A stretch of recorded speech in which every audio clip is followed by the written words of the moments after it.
Every year, some 20 million people book a holiday on a luxury cruise ship. The emissions from the ship's funnels are simply blown away by the wind. So everything's fine. Or is it? What is the environmental impact of cruise ships?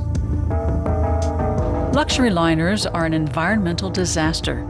They sail the 7 seas powered by heavy fuel oil, a thick toxic substance that's far more harmful to the environment than gasoline or diesel.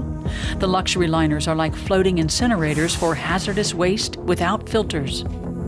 They emit concentrated sulfur, phosphor, nitrogen, heavy metals, and other harmful substances in dangerously high quantities. An average-sized cruise ship carrying 2,000 passengers uses 1,500 tons of fuel per day when it's at sea.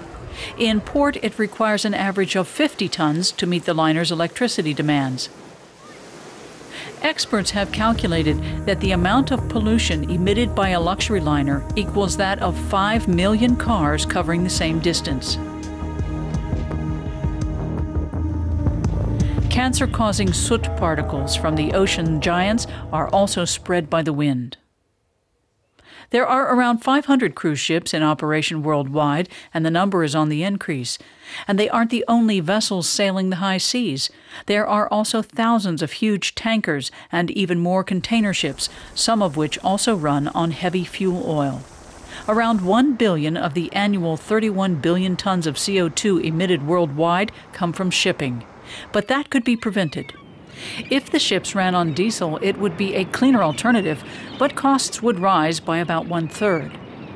Environmentalists are calling for the extreme levels of sulfur in the ship's fuel to be reduced considerably. Filters and catalysts would help to make the emissions less toxic.